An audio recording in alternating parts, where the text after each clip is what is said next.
Somewhere beneath the deserts of Kenya and Ethiopia, the world's second largest continent is quietly tearing itself apart.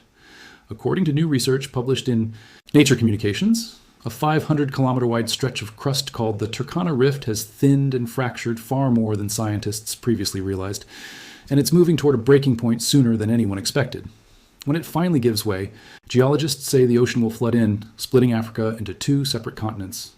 This isn't science fiction, and it isn't a single crack you can watch open in real time either, despite what viral videos have claimed in the past. Today, we're breaking down what's actually happening beneath East Africa, how scientists know a new ocean is forming, and why this process is speeding up. No guessing, no dramatizing, just the facts, the science, and the real stakes. The rift. That's splitting a continent. The process behind this story is called the East African Rift System, one of the largest rift zones on the planet, running for thousands of kilometers through Ethiopia, Kenya, the Democratic Republic of the Congo, Uganda, Rwanda, Burundi, Zambia, Tanzania, Malawi, and Mozambique, according to IFL Science. At its core, the African continent sits on a single tectonic plate that is itself in the process of splitting into two, the smaller Somali plate pulling away from the much larger Nubian plate, which contains the rest of the continent. This rifting has been underway for more than 30 million years, according to World Atlas, but a specific study published this year in Nature Communications has focused new attention on the Turkana Rift, a 500-kilometer-wide segment spanning Kenya and Ethiopia. According to that research, this section is drifting apart at a rate of about 4.7 millimeters per year, and geologist Christian Rowan of Columbia University, who worked on the study, explained that rifting in this zone is more advanced and the crust considerably thinner than anyone had previously recognized. In plain terms, this specific stretch of East Africa has progressed further toward an eventual full breakup than scientists had realized until this new research came out.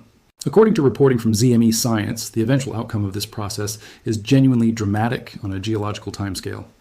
As the rifting continues and the crust thins further, scientists expect the Gulf of Aden and the Amu Red Sea to eventually flood into the widening East African Rift Valley, creating what would become the planet's sixth named ocean, and physically separating Africa into two distinct land masses.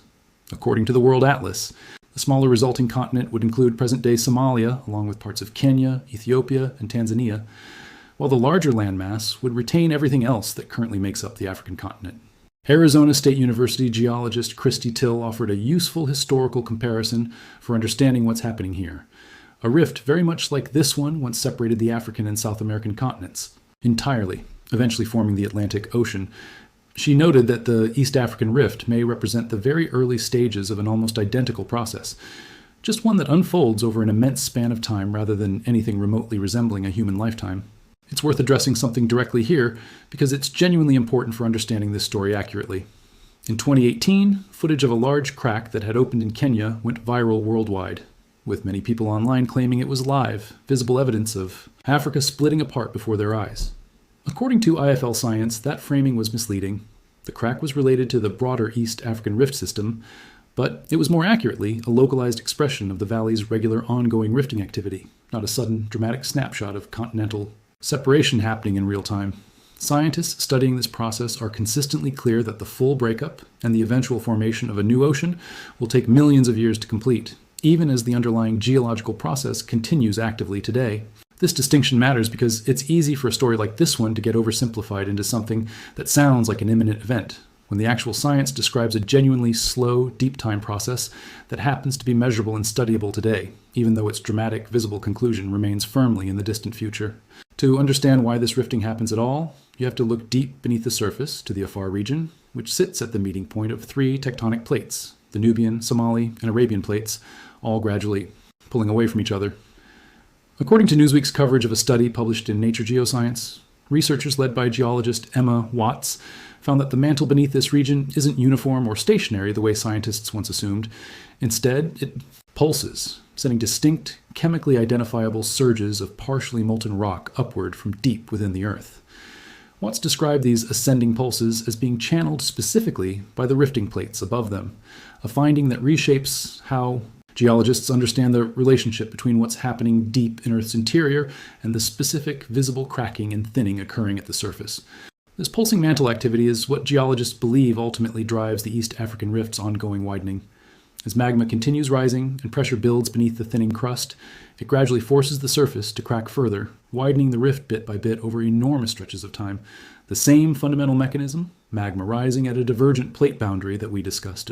When covering the mid-Atlantic Ridge, Earth's longest underwater mountain range, which formed through this exact same rifting process, just at a much earlier stage in its own geological history, there's a genuinely fascinating secondary detail buried in this year's Turkana Rift research. According to Science Alert, the Turkana Rift zone in Kenya is exceptionally rich in early hominin fossils, remains that have been central to understanding human evolutionary history. The new research suggests a compelling reason why. Rapid sedimentation rates tied directly to this region's advanced rifting process, rates that spiked roughly 4.6 million years ago, appear to have dramatically improved fossil preservation conditions in this specific area, compared to other parts of Africa where similar ancient remains simply didn't survive as well in the geological record. In other words, the same tectonic forces slowly splitting Africa apart today may also be part of the reason scientists have been able to learn so much about early human ancestors, specifically from this region, since better sedimentation conditions meant better fossil preservation over millions of years. While the full continental split remains millions of years away, the East African Rift system already shapes the region in ways visible today. This rift system is directly responsible for some of Africa's most recognizable geographic and volcanic features, including Mount Kilimanjaro, Mount Kenya, and the Virunga Mountains, according to World Atlas, along with the dramatic lakes of Africa's Rift Valley, which formed as the crust stretched and dropped along the widening fracture. These aren't separate coincidental features sitting near an unrelated geological curiosity.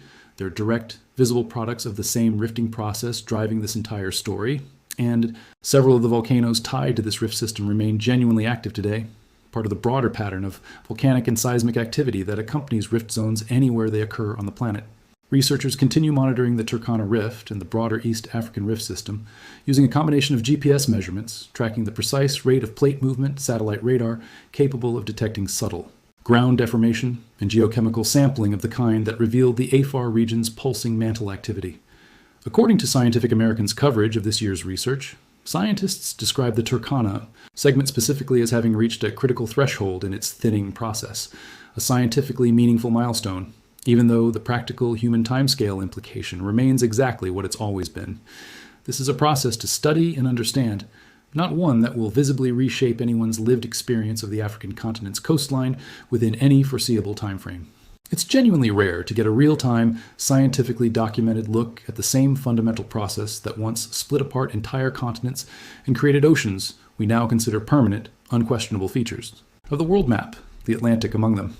The East African Rift offers exactly that opportunity, a chance to study, in careful, measurable detail, the very early stages of a process whose eventual outcome, an entirely new ocean and two separate African continents, sits so far in the future that no human being alive today or for millions of years afterward will ever see it completed. That doesn't make it any less real or any less worth understanding. The Turkana Rift is measurably thinner and more advanced in its breakup than scientists realized even a year ago, driven by pulses of molten rock rising from deep within the Earth on a rhythm geologists are still working to fully map. Africa isn't splitting apart tomorrow, but beneath the deserts of Kenya and Ethiopia, it is, undeniably, already splitting apart. We'll keep tracking this story and every other major seismic, volcanic, and extreme weather event happening around the world right now. Subscribe if you want to see the next update. Drop a comment and tell me, did you know Africa was slowly splitting into two continents before today? See you in the next one.